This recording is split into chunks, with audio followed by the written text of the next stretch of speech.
Hello guys, warm welcome to you all on my channel God's glory by Sukhmani. कैसे हैं आप सब लोग? आई होप आप सब अच्छे होंगे।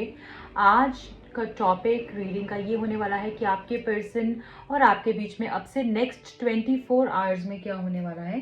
सो जल्दी से देख लेते हैं अब से नेक्स्ट 24 आवर्स कैसे रहने वाले हैं आप दोनों के बीच में। ओके, अगर आप नए हैं इस चैनल पे, चैनल को सब्सक्राइब कर लीजिए, वीडियो को लाइक कर दीजिए ताकि आपसे ये रीडिंग कनेक्ट हो पाए, आपको सही गाइडेंस मिल पाए, आपको सही आंसर्स मिल पाए, right? So I hope you all are ready. देख लेते हैं सबसे पहले आपके पर्सन और आपके बीच में नेक्स्ट 24 आवर्स की ओवरऑल एनर्जीज कैसे रहेंगी। ओवरऑल एनर्जीज बता दीजिए प्लीज। ओवरऑल एनर्जीज कैसी रहेंगी नेक्स्ट 24 आवर्स में? Thank you so much, thank you. पहला कार्ड है विक्टिम, बैलेंस।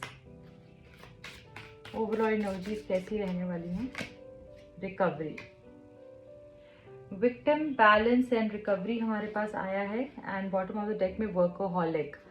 हो सकता है कि आपके पर्सन जैसे बैलेंस नहीं कर पा रहे हैं काफ़ी समय से, राइट? एंड आपको एक कंप्लेंट है इनसे कि आप आप जैसे आपको टाइम नहीं देते हैं, आप ज़्यादा मिल नहीं पाते हैं, ज़्यादा बात नहीं कर पाते हैं, और ये बहाना बनाना या फिर काम में बिजी होना बहुत ज़्यादा, जो कि आपको थोड़ा सा डिसअपॉइंट कर देता है कभी कभी, क्योंकि आपको लगता है कि they should always be a balance in a relationship. As an if you are working then you should work.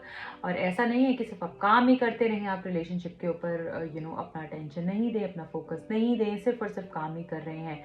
तो आप वो नहीं चाहते हैं। आप चाहते हैं कि जैसे ये पर्सन आपकी तरफ भी अटेंशन दे, पर ये पर्सन जो है हमेशा दिखाते हैं मेरे पास बहुत काम है।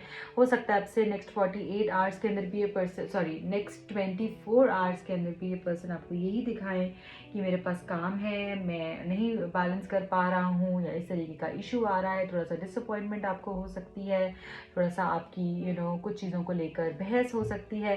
पर जो भी आपकी कॉन्वर्जेशन रहेगी, आर्ग्यूमेंट होगा, उसके बाद चीज़ें यहाँ पर मुझे बैलेंस होते हुए दिख रही हैं।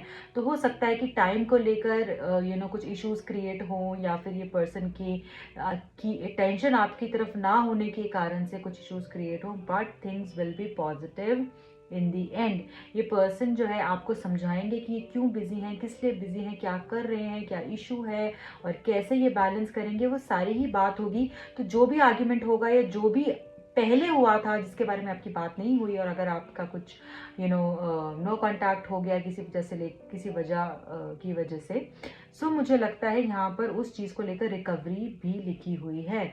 सो रिकंसिलिएशन हो सकता है, कुछ इश्यूज के ऊपर आपको क्लैरिफिकेशन मिल सकती है।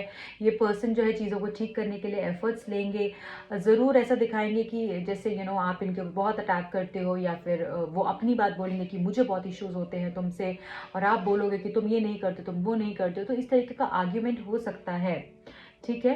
पर यहाँ पे मुझे दिख रहा है कि डेफिनेटली जो भी आर्ग्यूमेंट होगा उसके ऊपर थोड़ी सी डिसअपॉइंटमेंट होगी, इश्यूज होंगे, बट अल्टीमेटली सिचुएशन बैलेंस हो जाएगी। और रिकंसिलिएशन भी यहाँ पर बहुत लोगों का दिख रहा है। बट आपको एक चीज़ ध्यान रखनी है कि आपने अपना संतुलन नहीं खोना है। अगर आप गुस्से में चीज़ें बोलते ही रहेंगे, सामने वाले की सुनेंगे ही नहीं, तो भी चीज़ें खराब हो सकती हैं। तो आपने बस बैलेंस करने के ऊपर फोकस करना है, तभी यहाँ पर चीज़ें अच्छी हो पाएंगी, रिकवरी हो पाएगी। एंजल से भी पूछेंगे ओवरऑल एनर्जीज आपकी नेक्स्ट 24 आवर्स के लिए कैसी रहने वाली हैं। जब भी आप ये रीडिंग को देख रहे हैं, उसके बाद से ही नेक्स्ट 24 आवर्स की एनर्जी से बहुत सारे कार्ड्स हैं, तो इतने मैं नहीं लेने वाली हूँ, ठीक है। फिर से एक बार रिशफल करते हैं इसको। नेक्स्ट 24 आवर्स की एनर्जीज कैसी रहेंगी, एंजल्स क्या गाइड कर रहे हैं? थैंक यू, प्लीज गाइड कीजिए please, thank you so much. Forgiveness पहला कार्ड है, फॉरगिवनेस का। दूसरा कार्ड है yes, success, wow, and the last is helpful people. ये कार्ड आना चाह रहा था, ये पहले भी कार्ड मुझे नजर आया। Let go, bottom of the deck. So यहाँ पर जो मैं देख पा रही हूँ वो ये देख पा रही हूँ कि आपको सबसे पहले फॉरगिव करने की ज़रूरत है। यहाँ पे उन लोगों को, उन सिचुएशन को, उन सारी नेगेटिव एनर्जीज़ को, उन सब बातों को जो आपको बहुत ट्रबल कर रही है, क्योंकि यहाँ पर जो मुझे दिख रहा है वो डेफिनेटली ये दिख रहा है कि आपको कोई चीज़ बहुत ट्रबल कर रही है जिसको आप काफ़ी समय से सोच रहे हो। आप खुद को भी परेशान कर रहे हो, खुद भी अपने आप को एक डिप्रेसिव स्टेट ऑफ माइंड में डाल रहे हो, जो कि बहुत गलत है। सबसे पहले जब हम गुस्सा करते हैं, नुकसान सबसे पहले हमारा होता है, फिर हम किसी और का करते हैं। तो ये बात जब आप समझ जाएंगे तो सारी चीज़ें वैसे ही ख़त्म हो जाएंगी। तो जो भी किसी ने किया, अच्छा किया, बुरा किया, आपका काम क्या है? आपका काम है अपना कर्म करना। बाकी फिर जो भी डिसाइड करना है वो भगवान डिसाइड करेंगे। यहाँ पे फॉरगिवनेस का जो मैसेज है वो ये बता रहा है कि आपने उस पर्सन को फॉरगिव कर देना है, या उस सिचुएशन को जो आपको ट्रबल कर रही है, कोई ऐसा इंसिडेंट हुआ है आपकी लाइफ के अंदर जो कि आपको बहुत परेशान कर रहा है, तो उसको छोड़ दीजिए। ठीक है, उसको छोड़ दीजिए, उसके बारे में सोच कर कुछ नहीं होगा। जब भी चीज़ें बहुत उलझ जाती हैं, एक आपके पास एक ऊन का गोला है जिसको एक वूल बॉल मैं बोलूँगी, अगर वो आपके पास है तो आप क्या करोगे? अगर आप उसको, वो उलझ गई है तो अगर आप उसको सुलझाने बैठोगे तो पता नहीं क्या हो जाएगा। तो नॉर्मली क्या करते हैं कि उसको काट देते हैं, जितनी खराब हो गई है ना उसको काट कर डिस्पोज कर दीजिए और फिर नई यूज़ करनी सलीके से शुरू कीजिए। सो यही आपके लिए यहाँ पर मैसेज आ रहा है। नेक्स्ट 24 आवर्स आपके लिए फॉरगिवनेस की डिमांड कर रहे हैं। आपको अपने पर्सन को फॉरगिव कर देना है और उनसे भी यही आपने रिक्वेस्ट करनी है कि वो भी आपको फॉरगिव कर दे, ताकि जब हम एक जगह एक दूसरे को फॉरगिव कर देते हैं, माफ़ कर देते हैं, मतलब हम चीज़ों को पीछे छोड़ रहे हैं, तभी तो माफ़ कर रहे हैं ना। जब हमने माफ़ कर दिया तो हमने चीज़ों को पीछे छोड़ दिया और फिर तभी तो चीज़ें अच्छी होंगी, हम आगे बढ़ेंगे। और जब तक आप फॉरगिव नहीं करेंगे तब तक वो क्लैशेस उधर ही होते रहेंगे, खड़ी रहेंगी प्रॉब्लम्स, और आप आगे मूव नहीं कर पाएंगे। और फिर आप एक्सपेक्ट करेंगे चीज़ें अच्छी नहीं हो रही हैं। वो अच्छी इसलिए नहीं हो रही हैं क्योंकि आपने ही फॉरगिव नहीं किया है। ओके, सो यहाँ पे होपोनोपोनो प्रेयर आपके लिए बहुत अच्छी रह सकती है। Second is yes. सो यहाँ पे येस का मैसेज भी है जो हमको ये बता रहा है, अगर आप कुछ भी सोच रहे हैं कि जैसे पर्सन आपसे प्यार करते हैं, नहीं आपको इस पर्सन के लिए आपको वेट करना चाहिए या नहीं, या जो भी एक्सवाइजी आपके जो भी क्वेश्चन है उसके लिए आपका आंसर है येस। सो ये येस की जो ऊर्जा है पॉजिटिविटी को दिखा रही है अगेन यहाँ पर। उसके साथ हमारे पास है सक्सेस।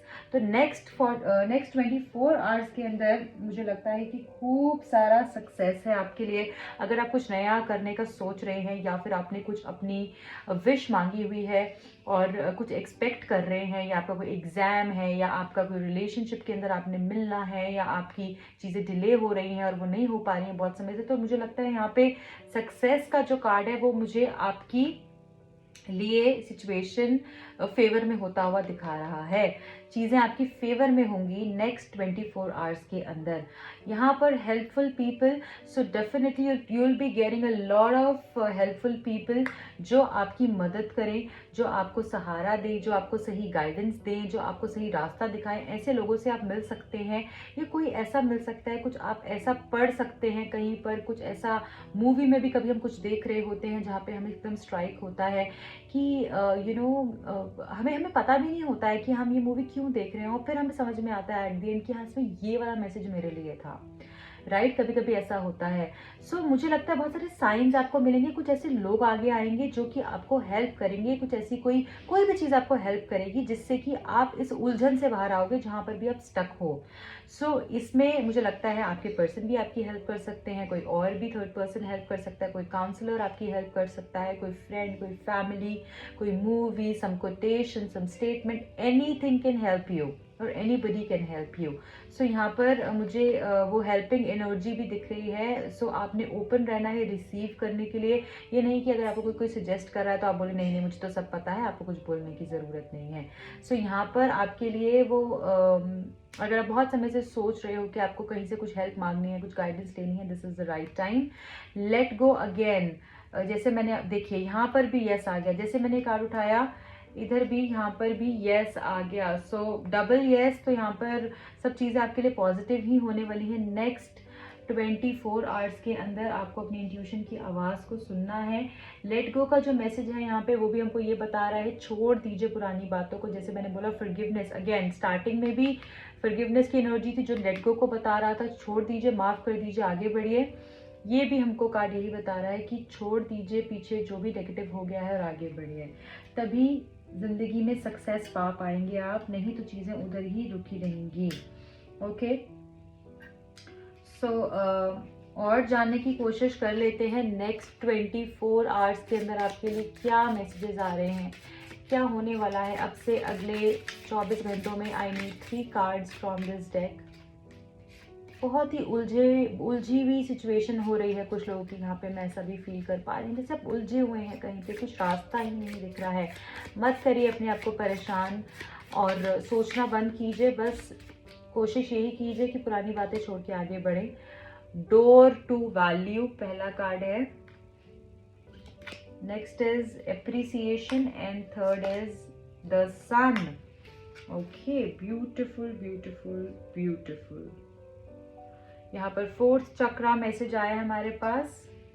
गाइज मैं यहाँ पर यही आप लोगों को बोलूँगी कि खूब सारा सक्सेस तो है ही है, अचानक से आपकी लाइफ में कोई आपको सरप्राइज मिल सकता है, कोई ऐसा गिफ्ट मिल सकता है आपके पर्सन को, आपकी जो वर्थ है कि आप क्या हीरा हो, क्या हो, आपने उनके लिए क्या किया है, आपने कितना समझा है, कितना पेन लिया है, आपने क्विट नहीं किया, आप लड़ते रहे, आपने कभी उनको अकेला तरह नहीं छोड़ा, उनके लिए वो सब कुछ किया और वैल्यू ऐड किया उनकी लाइफ में। वो ये पर्सन मुझे लगता है कि कहीं ना कहीं समझ पाएंगे और नेक्स्ट 24 आवर्स आपके लिए इस तरीके से बहुत स्पेशल रहने वाले हैं। खूब सारा एप्रिसिएशन मिल सकता है आपके पर्सन की तरफ से आपको, ये भी मैं यहाँ पर देख पा रही हूँ। खूब सारा प्यार ही आपको जता सकते हैं, आपको कॉम्प्लीमेंट्स दे सकते हैं, अप्रिशिएट कर सकते हैं कि तुमने ये मेरे लिए किया था, तब थैंक यू सो मच, तुम मेरे लिए इतना करती हो, या मेरे लिए इतना सोचती हो, इतने एफर्ट्स डालती हो। ये सब चीज़ें इनको रियलाइज़ होने लगेंगी मुझे लगता है, और यही चीज़ रिलेशनशिप के अंदर वो स्पेशल एनर्जी को ऐड करेगी, वैल्यू ऐड करेगी आपके रिलेशनशिप में अब से नेक्स्ट 24 आवर्स में। Number 4, number 31, number 13 and number 22 यहाँ पे लकी हो सकता है, number 15, number 6, number 24, number 1, 10, 19 and 28 important दिख रहा है। नंबर 2, 11, 28, 29 भी यहाँ पे मुझे इंपॉर्टेंट दिख रहा है। सन की ऊर्जा भी है, अगेन न्यू बिगिनिंग के बारे में बात हो रही है। ओके मुझे ऐसा लगता है एनर्जीज खूब सारी आपकी बैलेंस होने वाली है, जैसे कि लक आपकी साइड पे है, मुझे ऐसा दिख रहा है। मैं ये भी देख पा रही हूँ ग्रोथ है, बहुत सारा ग्रोथ है नेक्स्ट 24 आवर्स में इस रिलेशनशिप के लिए। बहुत सारी चीज़ें अनफोल्ड होने वाली हैं जो कि खूबसूरती की तरफ रिलेशनशिप को लेकर जाने वाली हैं। सो बहुत स्पेशल रहने वाले हैं नेक्स्ट 24 आवर्स। अगर कुछ नया शुरू करने का सोच रहे हो इस रिलेशनशिप के अंदर, तो मुझे लगता है कि वहाँ पर भी सक्सेस मिलेगी। जैसे यहाँ पे कार्ड है रिकवरी का और यहाँ पे कार्ड है सन का, तो यही बता रहा है न्यू बिगिनिंग भी हो सकती है आप लोग की, रिकंसिलिएशन भी हो सकता है अगर बहुत समय से आप वेट कर रहे हैं। जाते जाते मैं रोमांस एंजल से पूछूंगी कि रोमांस एंजल्स आपके लिए क्या गाइडेंस देना चाहते हैं, नेक्स्ट 24 आवर्स कैसे रहने वाले हैं आपके रिलेशनशिप के अंदर। Thank you so much, thank you thank you thank you.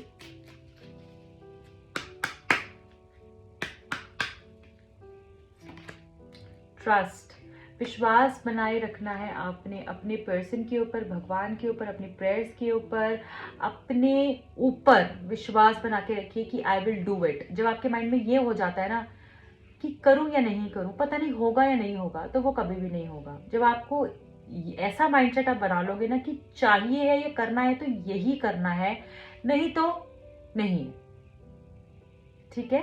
सो जब इतना दृढ़ विश्वास होगा आपका, तभी चीज़ें आपके लिए बहुत आसान हो पाएंगी। नेक्स्ट मैसेज है it's safe for you to love, again you are safe, you are protected. यहाँ पे number 4 as an angel, number 4 4 4 times 4 की ऊर्जा भी दिख रही है मुझे। कुछ लोगों को यहाँ पे 4s बहुत ज़्यादा दिखते होंगे, 4 टाइम्स 4, 3 टाइम्स 4, 2 टाइम्स 4, या आपका डेट ऑफ बर्थ 4 हो सकता है। ओके, सो आपको ये कहा जा रहा है कि आपको खूब सारा प्यार मिलने वाला है, आपको वो सब कुछ मिलने वाला है जो आप डिज़र्व करते हो। अपने हार्ट को ओपन करना है यहाँ पे, जैसे मैंने आपको पहले भी बोला था, और वही एनर्जी यहाँ पर भी है कि रिसीव करने के लिए भी तैयार हो जाइए। आपको मिलेगा तो सही, बट आपका अगर दरवाज़ा बंद है और अगर आप your heart is not open to give and receive the highest energy of all, that is love, तो फिर कैसे होंगी चीज़ें, फिर नहीं हो पाएंगी। तो यहाँ पर बोला जा रहा है आपको कि आप सेफ हैं, आपके लव्ड वन सेफ हैं, आप जो जिस रास्ते जा रहे हैं आप सही रास्ते जा रहे हैं, आपको डरने की कोई ज़रूरत नहीं है। बस आपने अपने माइंड को स्ट्रॉन्ग रखना है, ट्रस्ट रखना है, सब आपके लिए अच्छा होगा। नेक्स्ट मैसेज है getting to know each other. तो मैं यहाँ पर देख पा रही हूँ कि आप एक दूसरे से, जैसे मैंने बोला है, डिस्कस करेंगे बहुत सारी चीज़ें, वो आपके पर्सन भी आपसे बहुत कुछ डिस्कस करेंगे, बैलेंस आएगा रिलेशनशिप के अंदर। वो भी आपको अपनी सच्चाई बताएंगे, क्या सोचते हैं, क्या एनर्जीज हैं, और आप भी उनके साथ डिस्कस करेंगे। तो जितना हो सके एक दूसरे के साथ दिल की बातें आप एक दूसरे के साथ डिस्कस करें, वो अच्छा रहेगा। कभी कभी आप बताते ही नहीं हो सामने वाले को कि आप क्या सोचते हो, आप क्या फील करते हो उसके लिए, और फिर उसको भी समझ में नहीं आता, तो उधर से प्यार कम होता जाता है और आपको लगता है ये इंसान बदल गया है। सो इट्स बेटर कि आप सही समय पे अपने प्यार का इजहार कर दें, अपने मन की जो बातें हैं सामने रखना, कि आपको कल को कोई डाउट या फिर कोई रिग्रेट नहीं रहे। प्लेफुलनेस। सो यहाँ पर मैसेज है कि आप अगर चाहते हैं रोमांस रिलेशनशिप के अंदर आए, तो बस गुस्से को छोड़ दीजिए, जाने दीजिए, और रिलेशनशिप के अंदर वो थोड़ी लाइट हार्टेड एनर्जी लेकर आइए, और अपने वो जो इनोसेंस है ना आपके अंदर, वो जो एक बच्चा है उसके साथ उसको जैसे आपने फिर से उस एनर्जी को एक्टिवेट करने के लिए आपको कहा जा रहा है। तो यहाँ पे रोमांस को लेकर आइए, रिलेशनशिप के अंदर फन कीजिए, एक दूसरे के साथ अच्छा टाइम स्पेंड कीजिए। हमेशा हम कभी कभी क्या होता है ना, एक दूसरे को हमेशा कंप्लेन ही करते रहते हैं, तुमने ये नहीं किया, तुमने वो नहीं किया, तुम ऐसे नहीं बनकर आए, तुमने मेरे लिए वो कैसे नहीं किया, और तुमने ऐसे बात कैसे की, और ये सब चीज़ें जो हैं हमेशा नहीं अच्छी लगती हैं। कभी कभी अच्छी लगती हैं जब कोई बहुत ज़्यादा नहीं समझ रहा है, या तो फिर आप उस रिश्ते में अगर आपको लगता है कि देयर इज नथिंग लेफ्ट, तो फिर तो उस चीज़ को आपने ट्राई कर लिया, तो आप उसको फिर एंड कर दीजिए और आगे बढ़िए। और अगर आपको लगता है कि मैं बहुत ही ज़्यादा उस चीज़ पे बोलने लगती हूँ या बोलने लगता हूँ, तो ऐसा रिश्ता नहीं चल पाता है। थोड़ा सा फन एलिमेंट भी ऐड करना होता है ना एक चीज़ में। अगर आप स्कूल में जाते थे, जब हमेशा एक ही बस आपको टीचर हमेशा एक ही भाषा में बोलती रहती थी, जो आपको गुस्से से, बदतमीजी से आप पे चिल्लाना और आपको सही से प्यार से नहीं समझाना, तो क्या आपको समझ में आएगा? आप कभी भी उस ऊर्जा से कनेक्ट नहीं कर पाओगे। ठीक है, या तो आप स्टर्बन हो जाओगे, कि जिद्दी हो जाओगे कि मुझे कुछ करना ही नहीं है, या तो फिर आप इरिटेट होकर अपनी क्लास को ही चेंज कर लोगे, स्कूल को ही चेंज कर लोगे। तो उसका क्या फ़ायदा? और अगर जब टीचर वो फन एलिमेंट डाल रही है, आपको प्यार से समझा रही है, आपको गेम्स के थ्रू समझा रही है, आपको फन के थ्रू समझा रही है, आप कितनी जल्दी से याद कर लोगे। तो वही चीज़ यहाँ पे आपके रिलेशनशिप में भी मैं यहाँ पर बोलूँगी, आपको ज़रूरत है डालने की, कि रिलेशनशिप के अंदर जब तक फन नहीं है, जब तक वो प्यार एक्चुअली प्यार नहीं है, जब वो इनोसेंस नहीं है, जब वो लाइट हार्टेड एनर्जी नहीं है, तो फिर कैसे चलेंगी चीज़ें, राइट? सो यहाँ पर यही अब आपके लिए मैसेज है कि वो प्लेफुल एनर्जी को ऐड करना है, प्यार से, मोहब्बत से चीज़ें आगे लेकर जानी है, क्योंकि रिश्ते का नाम तो यही है ना, कभी गुस्सा तो कभी कभी प्यार। हमेशा गुस्सा नहीं होता है फिर रिश्ते में। So this is it for today. I hope ये रीडिंग आपसे कनेक्ट हुई होगी, आपको समझ में आई होगी, और अगर आई है तो अपना प्यार दीजिए मुझे, खूब सारे मैसेजेस कीजिए, कमेंट्स कीजिए, लाइक भेजिए, और ज़रूर अपने फ्रेंड्स, अपनी फैमिली के साथ इसको शेयर कीजिएगा। मेरे एक और चैनल का लिंक आपको डिस्क्रिप्शन बॉक्स में मिल जाएगा। जो भी लोग पर्सनल रीडिंग लेना चाहते हैं, टैरो कार्ड सीखना चाहते हैं, वो मुझे कॉन्टैक्ट कर सकते हैं। Bye bye, take care.